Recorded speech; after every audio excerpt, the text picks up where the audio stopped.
cette organisation pendant ces 2 jours.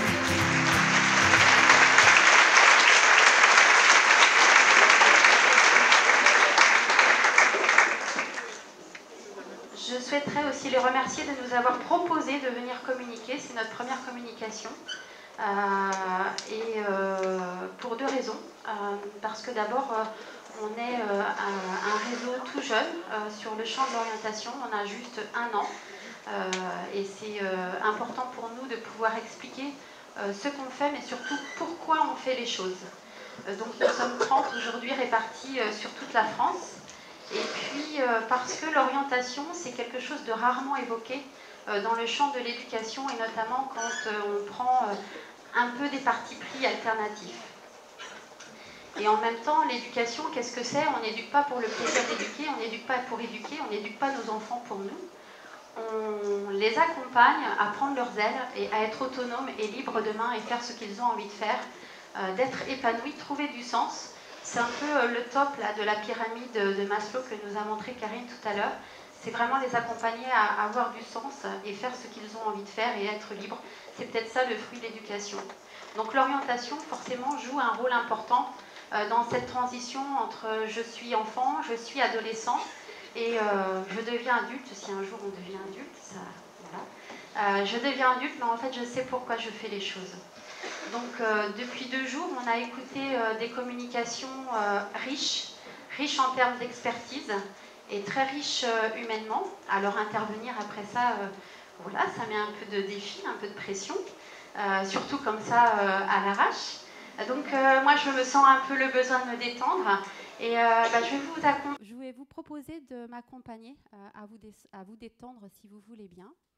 Et je vais vous proposer là de sortir un peu vers l'extérieur. Et pour ça, je vais vous demander, si vous voulez, ceux qui veulent m'accompagner sans vous perdre, ne vous endormez pas, de fermer les yeux.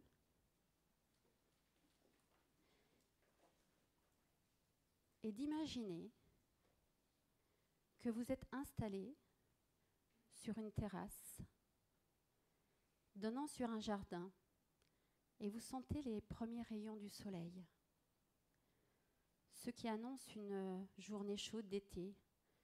Le ciel est bleu, limpide. Vous profitez de cette fraîcheur.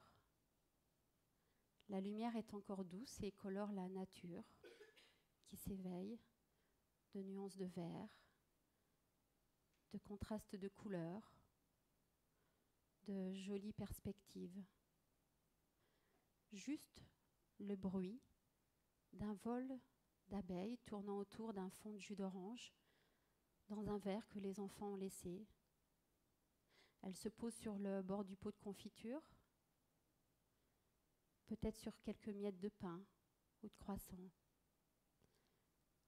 C'est un petit déjeuner de matin d'été. Et pourtant, c'est pas un matin comme les autres. C'est le matin de la rentrée. Celui où les enfants ont suffisamment grandi pour partir au collège ou au lycée sans qu'ils aient envie que vous les accompagniez. Et pourtant, ce matin-là, vous l'avez préparé avec eux.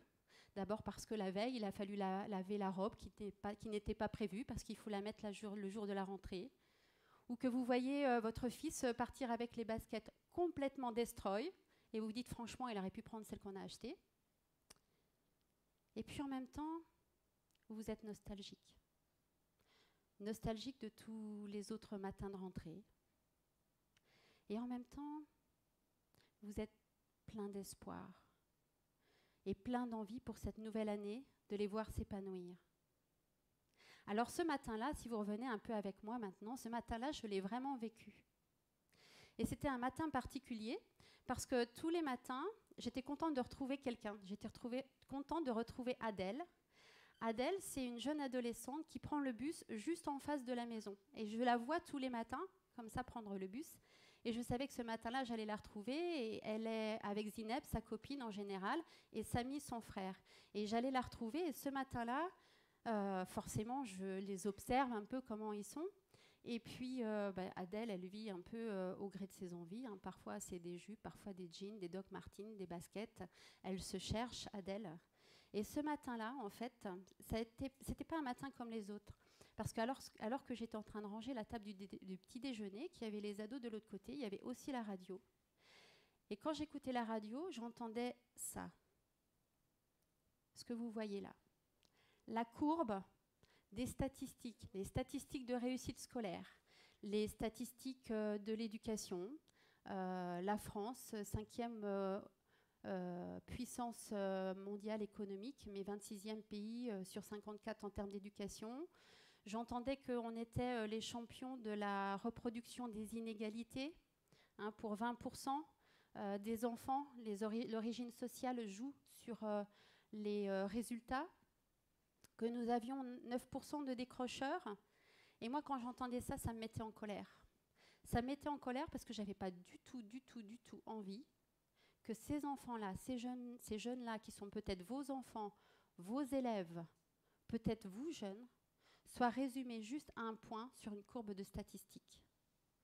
J'avais plutôt envie de donner, de transmettre à Adèle, Zineb et Samy du pouvoir, qu'ils soient libres de pouvoir. D'autant plus que Adèle, Zineb et Samy, ils vivent dans un pays où ils ont une chance inouïe. C'est quel que soit son âge, quelle que soit sa condition, on peut aller à l'école, on peut apprendre. Et vous savez qu'apprendre, c'est aussi une des clés de notre liberté. Et ça, c'est une véritable chance. Alors j'avais vraiment envie que Adèle, Zineb et Samy soient en capacité de pouvoir. Alors pas le pouvoir qu'on peut avoir sur les gens, pas le pouvoir qu'on peut avoir sur les choses. Ça, il est facile à avoir ce pouvoir. En fait, si je me définis par rapport à mon dernier téléphone high-tech, ou si je me définis par rapport à mon sac à main ou à ma paire de Converse, ou si je me définis par rapport à mon statut social, mon métier, mon nombre d'amis sur Facebook, le jour où je les perds, parce qu'il y a un accident de la vie, parce que je suis licenciée économique, parce que je fais un burn-out, parce que je divorce, parce que je n'ai pas le concours qui me permet de rentrer dans la bonne école, parce que je ne peux pas faire ce que je veux, je ne suis plus rien. Je ne dis pas qu'il faut renoncer à ça. Les philosophes y avaient déjà pensé dans l'Antiquité. Sur un des frontons des temples, il y a d'inscrit rien de trop, mais il y a aussi inscrit « Connais-toi toi-même » de Socrate. En fait, je n'ai pas envie de laisser les dictats des statistiques de l'éducation, ceux de la réussite sociale et économique, décider de l'orientation de nos enfants. J'ai envie qu'ils puissent se connaître eux-mêmes pour pouvoir faire des choix éclairés. Et c'est un peu le leitmotiv et l'ambition d'un après-midi pour demain, c'est vraiment accompagner les jeunes à savoir qui ils sont, à trouver cette puissance intérieure, cette boussole intérieure pour faire des choix éclairés. En fait, qu'ils soient en mesure de découvrir leur potentiel, leur motivation, ce qui les fait vibrer. Savoir aussi qu'ils ont tous un talent, tous dans leur manière de faire, et Karine nous en a un peu parlé tout à l'heure, on a tous dans notre manière de faire et d'agir des scénarios gagnants. Encore faut-il aller les identifier.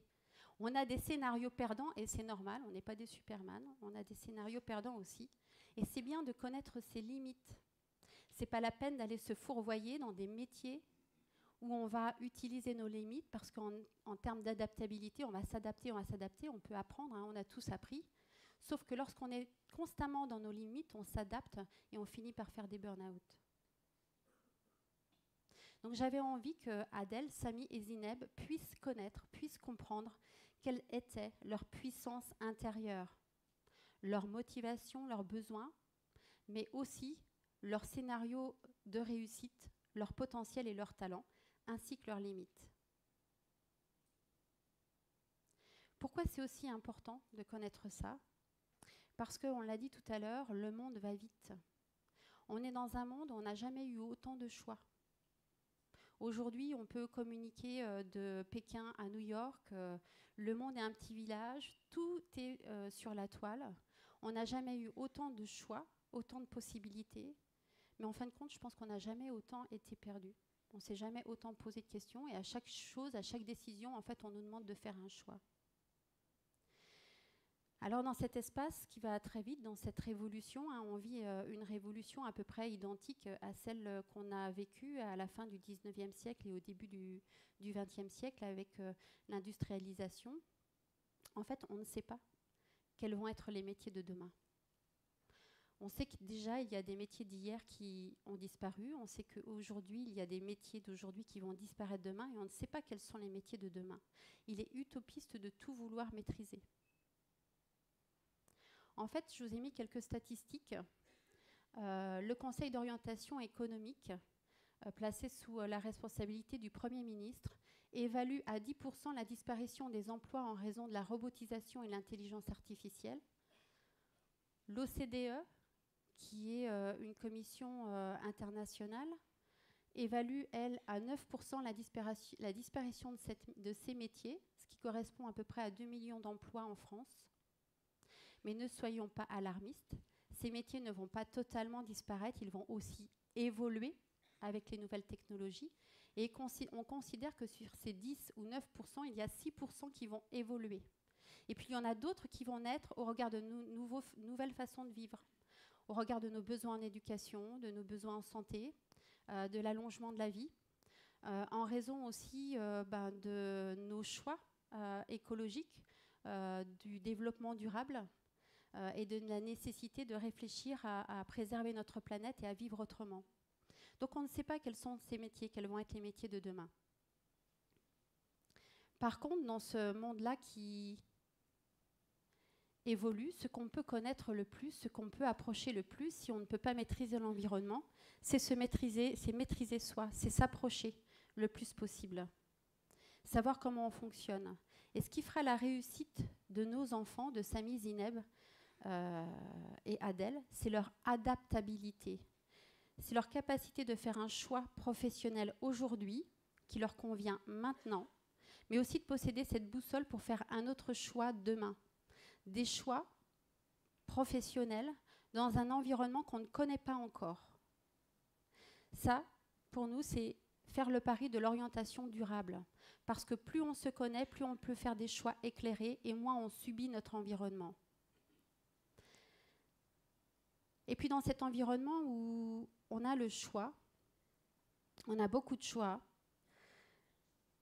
eh bien, il y a pourtant d'autres éléments qui nous enchaînent. Pas uniquement ceux de notre environnement social. Il y a aussi ceux de notre environnement personnel très très proche. Il y a les croyances. On en a parlé. Je ne suis pas capable, je ne serai pas capable, tu n'es pas capable. Il y a ce qu'on se transmet de génération en génération. Ça, c'est pas pour nous. Non mais ça va pas. On va pas oser faire ça. Il y a aussi ce qui relève de nous, parents, avec toutes nos bonnes intentions, la pression aussi qu'on peut mettre à la réussite, ou ce qu'on met chacun derrière la réussite.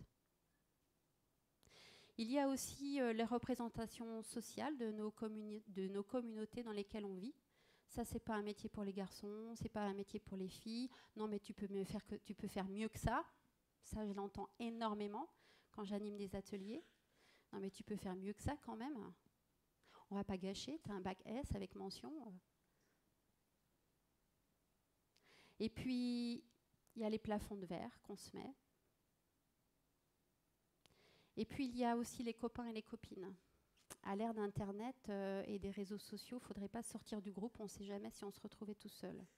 Alors forcément, quand on a des envies, qu'on est influencé par tout ce que nous véhiculent les médias, lorsqu'on est influencé par tout ce que je viens de dire, qui sont dans notre cercle beaucoup plus proche, et qu'on ne peut pas, ou qu'on ne sait pas, ou qu'on n'ose pas dire ce qu'on veut faire, eh bien on fait autre chose. C'est l'orientation par défaut. Et l'orientation par défaut, ça donne ça. Ça donne l'impuissance apprise. On en a parlé tout à l'heure. Et je pense que Éric Gaspard, qui viendra peut-être cet après-midi, va vous en reparler aussi d'une autre façon, parce qu'à tous les trois, c'est un peu notre leitmotiv. C'est comment est-ce qu'on va faire en sorte de casser l'ordre établi ou de sortir de l'ordre établi sans faire de révolution. Je ne crois pas aux révolutions. Une révolution, c'est juste un tour sur soi. Hein, la révolution de la planète, c'est juste un tour sur soi. On revient au même endroit et on recommence. On a l'impression de faire des choses différentes, mais en fin de compte, on ne fait pas de choses différentes. On préfère l'évolution. Donc l'impuissance apprise, c'est une théorie de Martin Seligman qui remonte à 1975. On est en 2018, plus de 40 ans, et on parle encore d'impuissance acquise, alors que lui l'avait mis vraiment en lumière dès 1975. Je vous lis la définition de l'impuissance acquise. C'est un sentiment d'impuissance permanent et général qui résulte d'un vécu. Ce sentiment est provoqué par le fait d'être plongé de façon durable et répétée dans des situations où l'individu ne peut pas agir, auxquelles il ne peut échapper. Il en résulte une attitude résignée ou passive. Cette impuissance est apprise, car elle se généralise même aux classes de situations dans lesquelles le sujet aurait pu être efficace. C'est-à-dire qu'à un moment donné, même si on peut, on n'ose même plus y aller. On est résigné, comme nous disait Karine. Et cette résignation, on l'apprend en fait à nos enfants. Hier, Charlotte nous parlait en termes de parentalité positive, quand on crie pour demander quelque chose, en fait, ce qu'on apprend, c'est pas l'acte qu'on demande, c'est en fait de répondre à une forme de soumission. On ne sait pas pourquoi on fait les choses, mais on les fait parce qu'il faut les faire. Il y a aussi une autre expérience qui prouve ça, qui est de l'ordre du conditionnement. Je ne sais pas si vous connaissez l'expérience des singes. On met 10 singes dans une cage et au plafond de la cage, on met un régime de bananes avec une échelle. Forcément, les singes n'ont qu'une idée, c'est d'aller chercher le régime de bananes. Et à chaque fois qu'un des singes monte le premier échelon, l'ensemble des singes reçoivent une douche d'eau glacée. Forcément, après 1 ou 2 essais, aucun des singes n'essaie de monter à l'échelle, sinon il se fait attaquer par les autres singes. On sort de cette expérience un singe. On introduit un autre singe qui n'a jamais connu les douches d'eau froide. Dès qu'il essaie de s'approcher de l'échelle, les 9 autres singes, qui eux ont vécu l'expérience, l'en empêchent. On sort un deuxième singe de l'expérience, on en introduit un nouveau qui n'a jamais subi la douche d'eau froide, et lorsqu'il essaie d'approcher de l'échelle, tous les singes lui sautent dessus, y compris celui qui n'a pas subi la douche d'eau froide. Tous les singes sont sortis comme ça, un par un, de l'expérience. Il ne reste dans la cage que 10 singes qui n'ont jamais subi la douche d'eau froide. Eh bien, paradoxalement, aucun des singes ne s'approche de l'échelle pour aller chercher le plaisir, le régime de banane, sans savoir pour quelle raison il ne monte pas à l'échelle.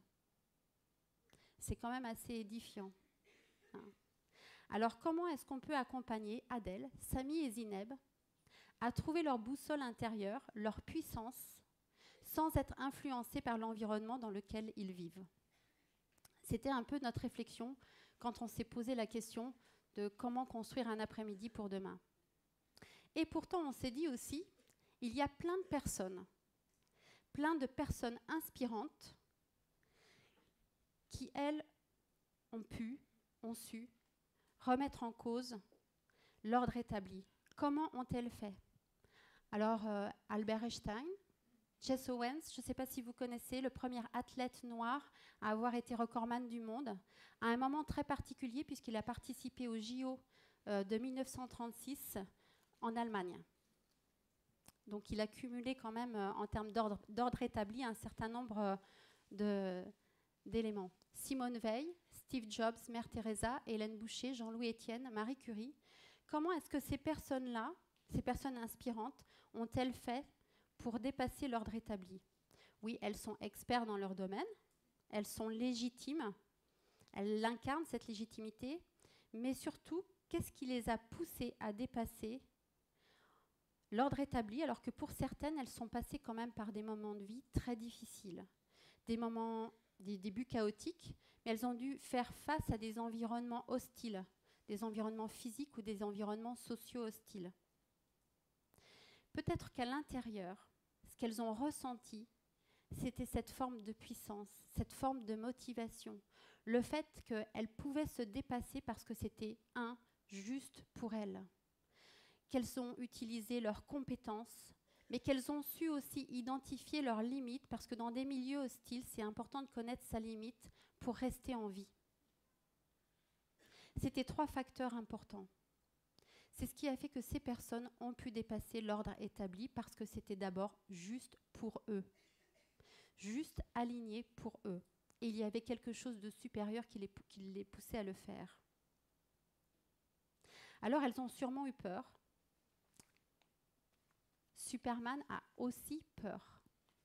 Et c'est important parce que la peur, ça nous permet d'identifier aussi nos limites. Mais c'est beaucoup plus facile de regarder ces peurs en face lorsqu'on a confiance en soi. C'est beaucoup plus facile de regarder nos limites et nos peurs quand dans l'autre main, on sait sur quoi on peut compter. Parce que quand on a confiance, on peut aller chercher la ressource qui nous manque. Et quand on a cette confiance, ça s'appelle le leadership et c'est unique en chacun. Ce sont encore une fois nos motivations et nos potentiels. Alors on n'a pas besoin d'être des super-héros du quotidien pour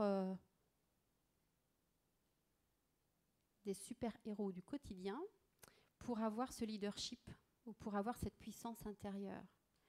Vous connaissez tous des héros du quotidien. Vous avez le boulanger qui a son magasin devant lequel on fait la queue parce qu'il fait des super croissants et c'est vraiment là qu'on souhaite aller les chercher.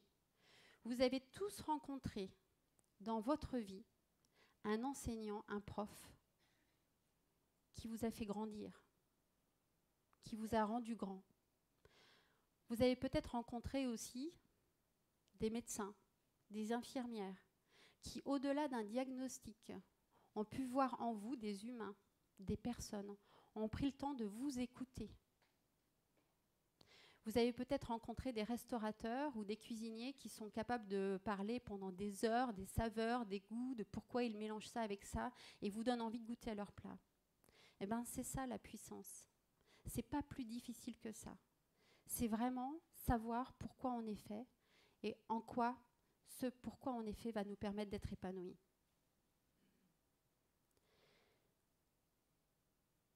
Et lorsque je sais en quoi je suis épanouie, en quoi je suis bon, pourquoi je suis fait, eh bien je ressens de la fierté, je ressens de la motivation pour pouvoir continuer et surtout je suis alignée et je peux partager avec les autres. Or, quand on regarde l'orientation en France, en tout cas dans nos écoles, dans le système éducatif français, et je ne dis pas que ça a fonctionné à un moment. L'orientation telle qu'il est prévue en France a fonctionné à un moment. C'était important de fonctionner comme ça. Aujourd'hui, on arrive au bout d'un système. Alors, qu'est-ce qu'on demande souvent dans le cadre de l'orientation? On nous demande de choisir une filière. On demande aux enfants de 3e, de 4e, aux enfants de lycée, dans quelle filière ils veulent s'inscrire, dans quelle école ils veulent s'inscrire. En fait, on leur demande quel parcours ils veulent faire. Mais c'est comme si moi, là, maintenant, je vous demandais de programmer votre GPS en n'ayant que la moitié des données de départ, c'est-à-dire que la moitié de la connaissance de vous-même, c'est-à-dire vos connaissances académiques, mais pas vos potentiels, et sans vous demander quel est le point d'arrivée. C'est comme si je vous demandais que le trajet. Ou c'est comme si je vous demandais, vous voulez prendre un avion, un vélo, un bateau, vous me diriez, mais pour aller où? Ça dépend, pour aller où? En fait, aujourd'hui, c'est ça. On demande aux jeunes dans quelle filière ils veulent s'inscrire, avec toute la pression que ça comporte. Et lorsque on fonctionne par filière, en fait, ce qu'on met en place, c'est des modes d'orientation très normatifs, très académiques. Et ça devient la course aux compétences académiques. On apprend, pour avoir la bonne note, pour entrer dans telle école parce qu'elle est bonne. Et ça, les grandes écoles l'ont bien compris. Et je trouve assez intéressant la citation d'Idriss Aberkane quand il dit, en fait, je suis grand ou je crois que je suis grand parce que j'ai l'étiquette d'une grande école. En fait, c'est faux. Les grandes écoles sont grandes parce qu'elles ont la chance de m'avoir comme élève ou comme enseignant. En fait, ça n'est pas la salle qui éclaire la lumière, c'est la lumière qui éclaire la salle. Et j'irai même un peu plus loin. Aujourd'hui, moi, j'interviens dans des écoles d'ingénieurs où j'accompagne la préparation de la sortie en dernière année pour le projet professionnel. J'interviens aussi auprès de toutes petites TPE et des PME dans leur recrutement. Et aux élèves, je leur dis à peu près la chose suivante aujourd'hui. Vous êtes tous formatés. Quand vous sortez d'école d'ingénieur, vous êtes tous formatés. Le même type de compétences, le même type de connaissances, le même référentiel d'expertise. Et heureusement, parce qu'il en faut. Pour un champ de métier, il faut un référentiel d'expertise, un référentiel de connaissances, un référentiel de compétences. C'est important pour constituer un champ commun, le champ commun d'un métier. Et c'est important pour la science aussi pour pouvoir évoluer. Mais ce qui fera la différence sur le marché du travail, ce n'est pas la compétence que vous avez acquise, c'est la manière dont vous allez l'incarner. Quand je recrute un ingénieur, en fait, j'ai la connaissance des écoles d'ingénieurs. Je sais si pour un poste de données, je vais aller chercher quelqu'un des arts et métiers, je vais aller chercher quelqu'un des mines, je vais aller chercher quelqu'un de l'INSA. Je connais la culture de chaque école, donc en fonction du poste, je sais qui je vais aller chercher. Mais quand je vous ai là devant moi, ce que je vais aller chercher, c'est vous, c'est ce que vous allez faire comme différence en tant que vous, comme personne. Quand vous sortez d'une école d'ingénieur, est-ce que vous savez si ce qui vous fait plaisir, c'est d'innover? Est-ce que vous savez si votre potentiel, c'est dans la créativité? Tout à l'heure, Karine, elle nous a parlé de nos préférences. Est-ce que vous êtes un créatif? Est-ce que vous êtes à l'inverse, ou peut-être pas à l'inverse, ou en plus même, quelqu'un qui avait la fibre pour communiquer, pour être en relation? Et auquel cas, vous serez un super manager. Est-ce que vous êtes quelqu'un d'un peu plus analytique, qui monte les meubles Ikea en lisant bien le mode d'emploi, et auquel cas, vous êtes quelqu'un qui est en capacité de structurer, et vous serez excellent dans tout ce qui peut être... production, qualité, même si l'idée n'est pas d'enfermer, là encore, on a tous de tout. Mais est-ce que vous connaissez vos potentiels et comment est-ce que vous pouvez en parler? Comment est-ce que vous pouvez les incarner? Trouver quelqu'un, recruter quelqu'un qui sait faire un métier, c'est pas compliqué. Trouver quelqu'un qui fait la différence, ça c'est beaucoup plus compliqué.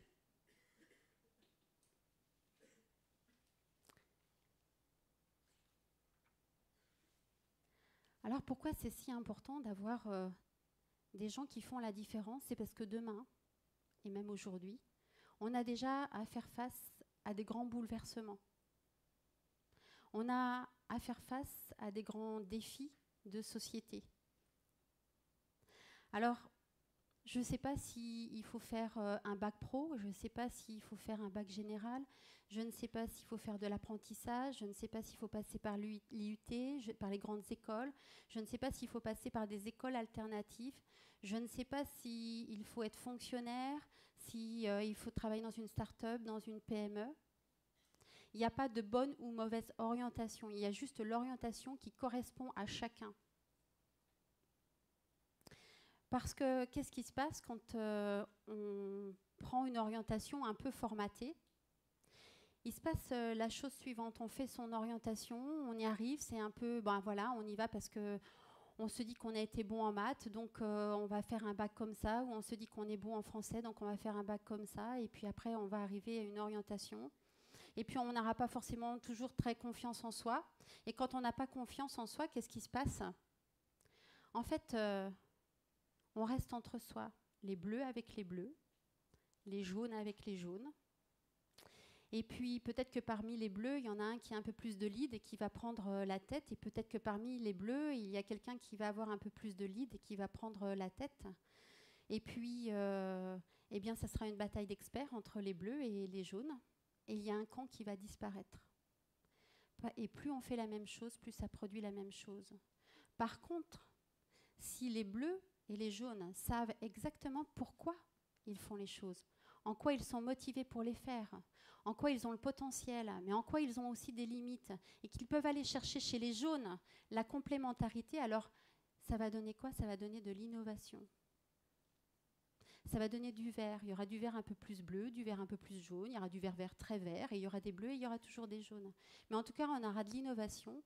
Et nous, dans un après-midi pour demain, on croit vraiment que cette complémentarité, le fait de pouvoir accompagner chaque jeune, chaque enfant à savoir qui il est et savoir pourquoi il est fait, et lui donner les clés de sa boussole, eh ben, ça nous permettra demain d'avoir une société plus équilibrée, une société où on coopère, une société où on n'a pas peur d'aller travailler avec l'autre, une société où on n'a pas peur de regarder nos grands défis, une société où on peut avoir de l'innovation d'un côté et où on peut conserver de l'autre nos savoirs ancestrales et notre culture.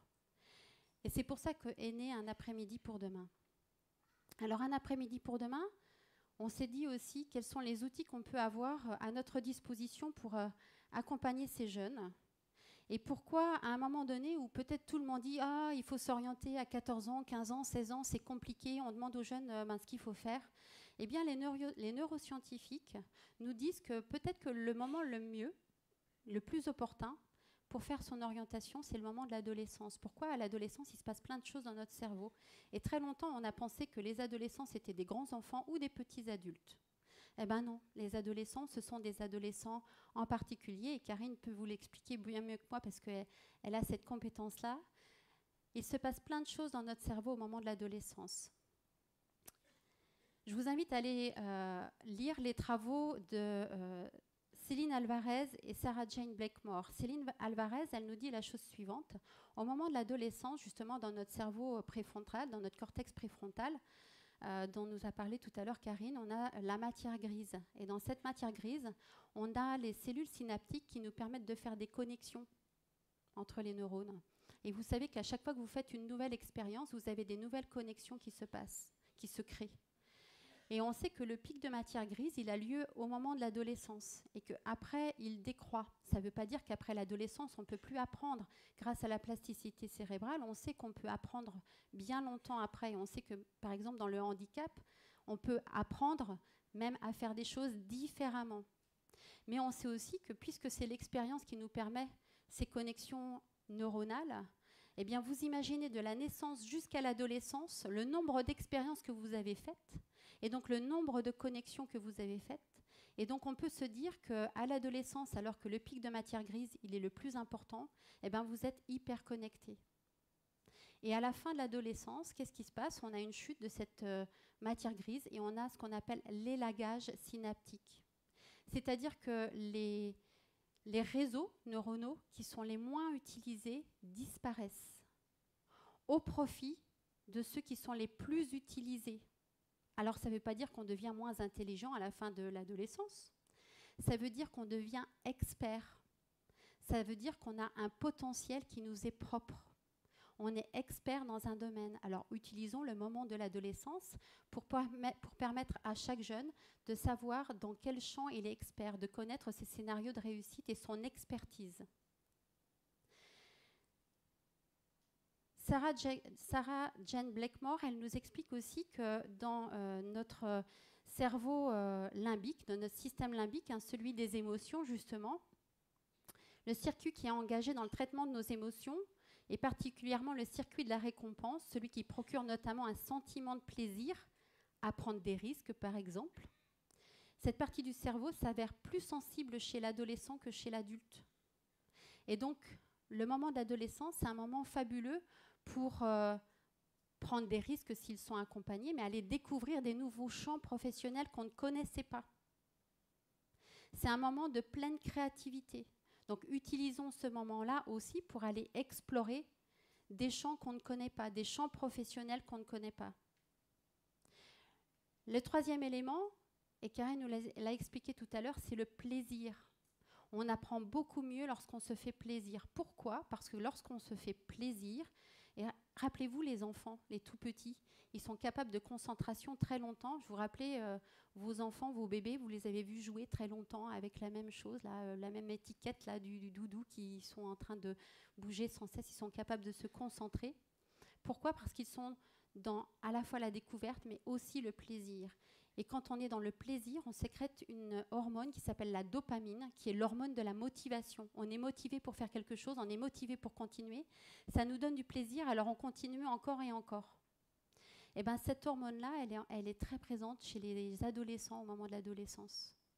Alors l'adolescence, pour ces 3 raisons, c'est important parce que si on accompagne les adolescents à savoir ce qui leur fait plaisir, ce qui les fait vibrer, leurs besoins, si on les accompagne à explorer leur potentiel, en quoi ils sont devenus experts à l'adolescence, si on les rend fiers d'aller découvrir d'autres champs professionnels, des champs professionnels qu'ils ne connaissent pas, alors on va leur permettre de construire leur boussole interne.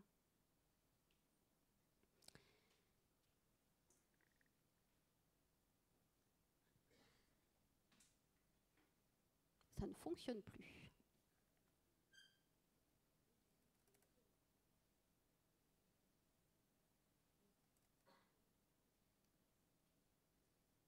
Je n'ai plus rien.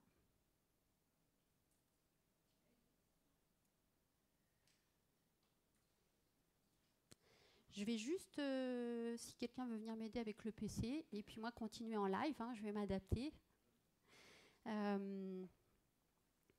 C'est parce que j'ai juste un petit film à vous montrer, donc j'aimerais vous montrer le petit film.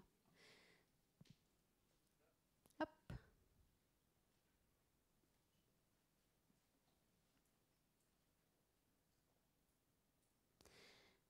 En fait, tout ce dont on parle là, vous allez dire Anne, c'est bien joli, mais ça, c'est des théories. Même si probablement les uns et les autres, vous avez peut-être mis des noms d'élèves ou des noms d'enfants, ou peut-être que ça vous parle de votre propre expérience. Mais tout ça, l'impuissance acquise, le diktat des diplômes, l'orientation par défaut, en fait, je l'ai vécu. Parce qu'un après-midi pour demain, c'est un peu d'abord une histoire personnelle. En fait, je ne suis pas née dans les quartiers, comme on dit, de l'autre côté du périph'. Je suis née dans un grand désert rural, ce dont on parle très peu, dont on parle peu en fait. Et en plus, pas du bon côté de la haie. Chez nous, il n'y avait pas de livre. Il y avait un dictionnaire qu'on avait le droit de regarder uniquement quand mon père était là, parce qu'il l'avait gagné au certificat d'études. Donc, vous imaginez un peu où on mettait le savoir. C'était loin, loin, loin, loin, loin. Il n'y avait pas de vacances. Donc, pas de possibilité de découvrir autre chose. Donc, on était dans l'ordre bien établi. Hein. Il y avait peu de possibilités d'imaginer qu'il existait quelque chose d'autre. Et je pense que j'aurais pu vivre toute ma vie avec la phrase que me disait mon père quand on essayait de faire différemment. Il nous disait c'est pas pour nous. Pour qui tu te prends? Pour qui tu te prends? Donc, on ne faisait rien. On n'était pas malheureux. On était entre nous. Ça commence à être un peu plus compliqué avec l'école quand on se rend compte qu'on est différent des autres et qu'on fait partie des 20%. Des 20% pour qui l'origine sociale, ça a une répercussion sur... les 20% pour qui on se rend compte que l'origine sociale a une répercussion sur ses résultats parce que à la maison, on ne discute pas beaucoup, donc il n'y a pas de télé, il n'y a rien de tout ça, donc on se rend pas compte, on se rend compte qu'on a beaucoup moins de connaissances. Beaucoup moins de connaissances que les autres. Et puis un jour, il y a des rendez-vous de la vie. Il y a des gens qui ont la capacité, comme nous a dit hier Philippe Nicolas, de nous révéler à nous. Il y a le prof, il y a les personnes qu'on rencontre et qui identifient nos potentiels, qui sont capables de faire sortir nos motivations. Et puis de rendez-vous de la vie en rendez-vous de la vie, parce que je n'avais pas fait d'études au début, on a un premier emploi, puis on a un deuxième emploi, on a des opportunités de prendre des responsabilités, on commence à prendre des responsabilités, puis en prenant des responsabilités, on nous dit tu pourrais peut-être passer un diplôme, et puis on passe un diplôme, des diplômes, et puis on se rend compte qu'on est capable. On se rend compte qu'on est capable et puis on continue comme ça, de rendez-vous en rendez-vous de la vie, d'opportunité en opportunité. Puis on se retrouve à diriger un grand groupe de santé, après être passé par enseignante spécialisée, avoir fait des choses à l'étranger. On se retrouve à diriger un grand groupe de santé avec plein de salariés. Et puis on se dit tout d'un coup, qu'est-ce que je fais là? C'est pas moi. C'est plus moi. En fait, je me suis éloignée, j'ai perdu ma motivation et aujourd'hui je pars au boulot, j'ai pas envie d'aller au boulot. Et j'ai plus envie de faire ça. Et qu'est-ce que j'ai envie de faire? Et là, je suis revenue sur tous mes rendez-vous de la vie. Qu'est-ce qu'ils avaient en commun? Qu'est-ce qu'à chaque fois, ils m'ont donné envie de faire?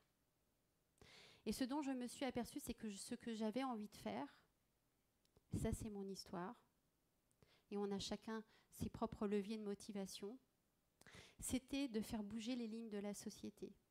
C'était de pouvoir, et j'avais ce potentiel-là, développer des modèles, développer des réponses à des problématiques sociales ou des problématiques de santé qui répondaient à des besoins de population qui n'avaient pas de réponse, en créant des modèles innovants et en accompagnant les gens à avoir la réponse adaptée.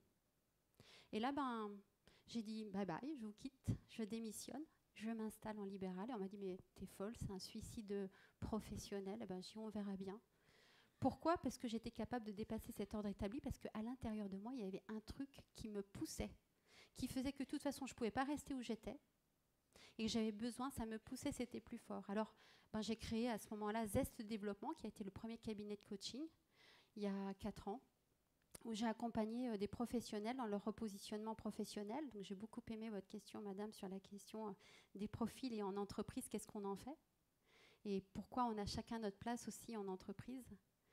Donc accompagner des professionnels à leur repositionnement, des organisations aussi dans leur organisation pour vraiment faire grandir les professionnels.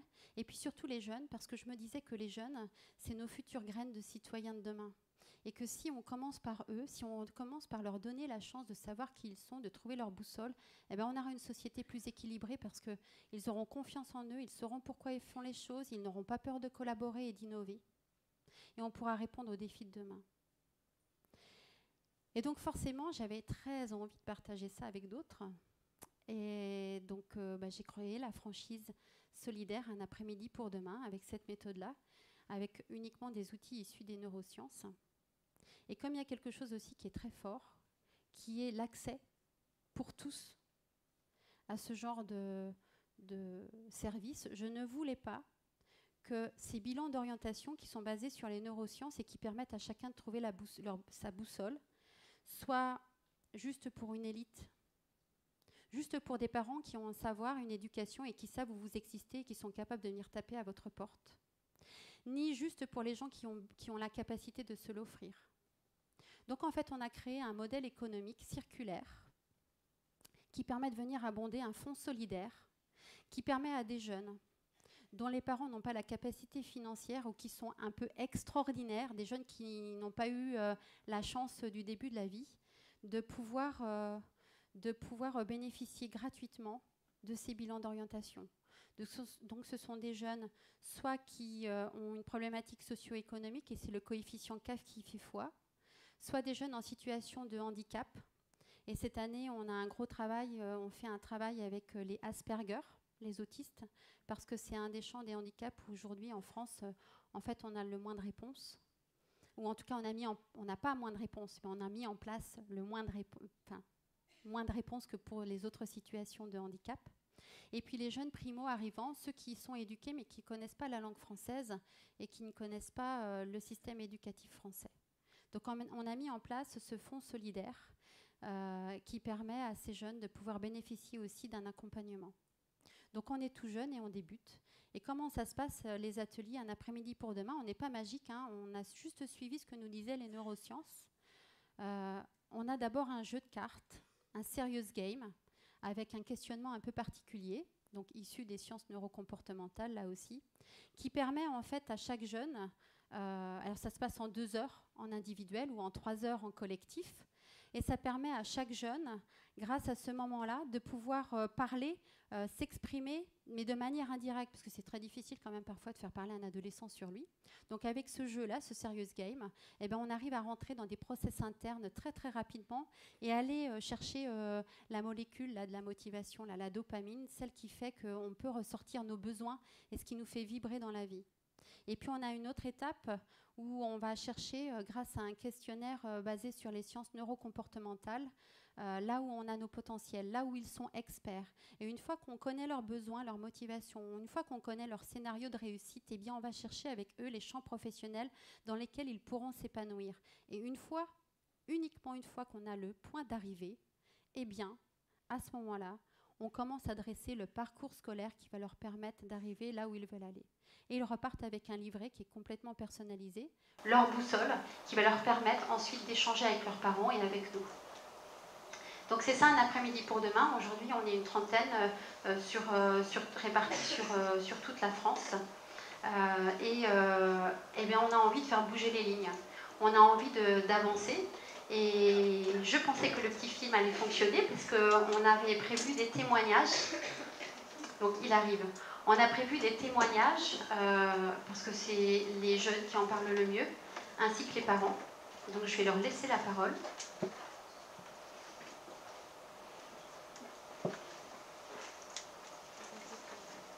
On n'est plus branché, je pense. Si. Là. Si.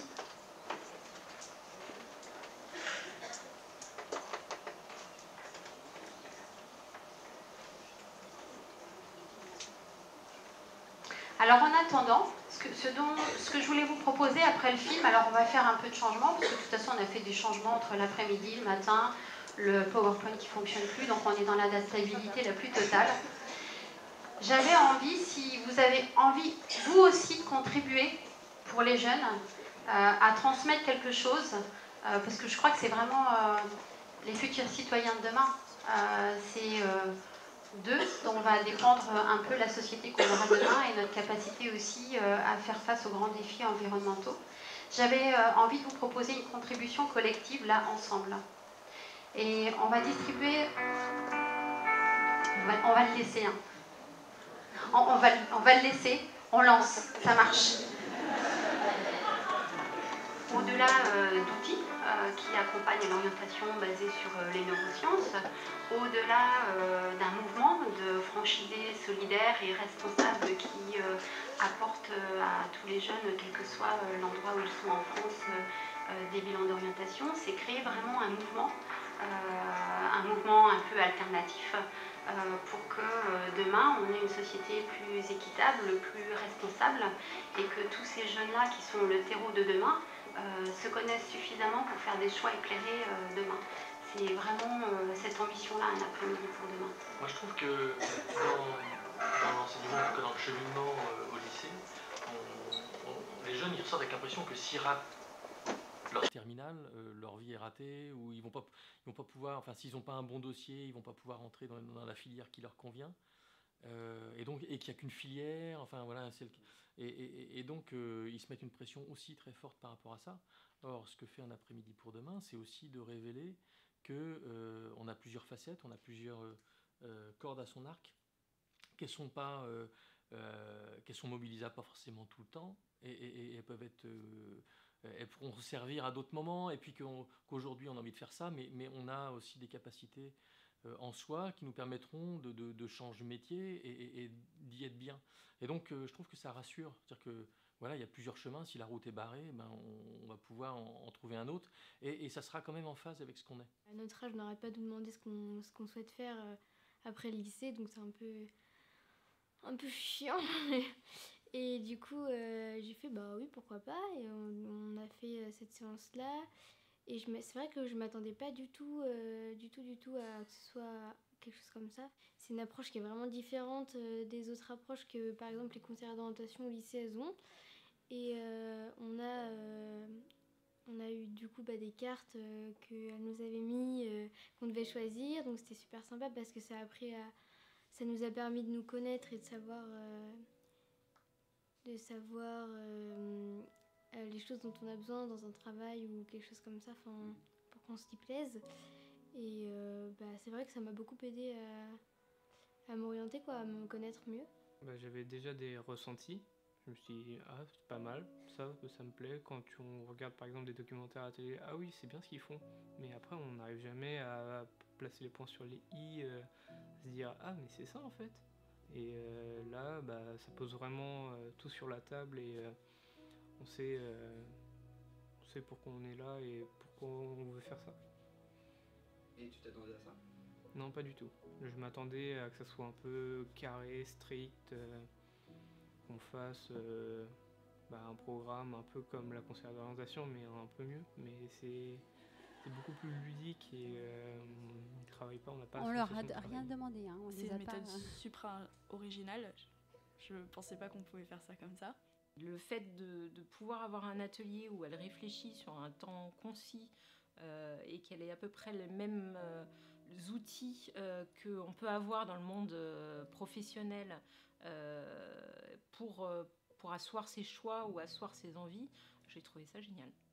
Au départ, elle se disait, mais est-ce que vraiment, en une après-midi, je vais pouvoir savoir qui je suis, ce que je vais faire? Et puis moi, je lui ai dit, écoute, essaye, et puis tu verras.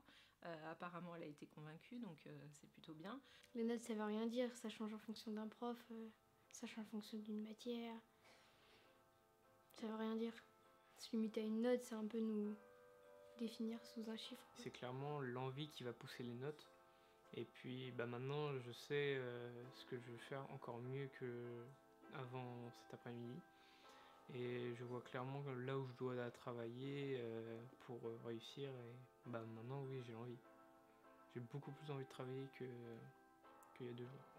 Ça m'a permis d'être plus décontracté déjà et surtout de voir vraiment nos motivations et nos capacités pour plus tard. C'est pas juste savoir quelle étude on veut faire ou quel métier on veut faire, ça permet vraiment de savoir de quoi on a besoin dans ce qu'on voudrait faire plus tard. Et donc ça permet aussi de ne pas se tromper dans son travail, etc. Donc... Oui, ça me rassure, d'autant plus qu'elle fasse un atelier où elle en sorte en disant j'ai vraiment envie de faire ça, parce que je pense qu'après c'est gagné. Elle va se donner les moyens de le faire plutôt que perdre de l'énergie à douter, quoi. Ça lui a permis de reprendre confiance en lui parce qu'il avait, il avait du potentiel, mais quand on réussit, pour lui c'était au départ comme un échec ces 2 premières années et il a réalisé que non, c'était pas un échec et qu'au contraire ça pouvait être une base pour autre chose. Donc là, sa réorientation, il reste toujours dans quelque chose où il y a la connotation médicale, plus le domaine du sport, puisque c'est ce qu'il adorait, c'est ce qu'il adore à côté. Donc là, sa scolarité, sa première année, le premier semestre, nickel. Je dirais qu'il est comme un poisson dans l'eau. Et de le voir aussi épanoui, ça fait plaisir. On ne va pas sortir d'un après-midi pour demain avec juste un métier et une seule solution. Là encore, ça ouvre le champ, c'est ça qui est important. Ce qui est sûr, c'est que les pistes qui ont été ouvertes, dont une, on va dire prioritaire ou majeure, qui lui va bien, on en discute régulièrement, on fait référence quand on entend parler, on discute de ça régulièrement. Et surtout, quelque chose d'assez étonnant, c'est qu'en janvier, il y a eu une réunion parents-profs. Et les profs ont tous dit, alors c'est plutôt quelqu'un de timide et qui participe assez peu, et tous ils m'ont dit, après les vacances de la Toussaint, parce que c'était aux vacances de la Toussaint qu'elle a passé la séance, après les vacances de la Toussaint, on l'a sentie plus épanouie, beaucoup plus participative en cours. Donc il y a quelque chose qui s'est passé très probablement, qui a déclenché quelque chose. Le fonds solidaire, c'est vraiment un plus. Si en plus on peut aider des jeunes qui n'ont pas accès à pouvoir faire ce genre de coaching, puisqu'il faut quand même avoir les moyens, je trouve ça super, parce que en l'occurrence, je pense que ce genre d'initiative devrait être accessible à tous, et ça permettrait à énormément de jeunes défavorisés de trouver une place et de trouver leur voie plutôt que d'essayer de s'enfermer dans des voies scolaires. Donc je trouve cette initiative super belle et vraiment importante. Responsable. Utile. connaît toi-même. Enrichissante, oui. Mieux se connaître. Ça ouvre le champ des possibles.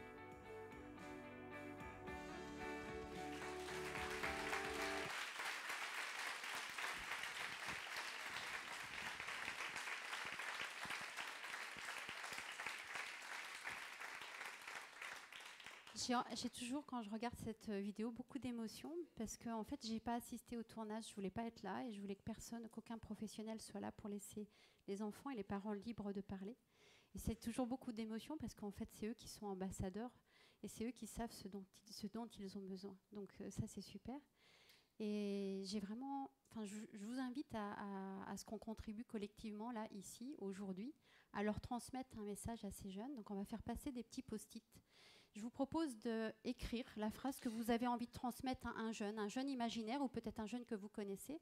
Vous pouvez mettre au dos votre nom, votre prénom, une adresse email pour qu'on puisse rester en contact ou pas d'adresse email si vous ne voulez pas qu'on soit en contact.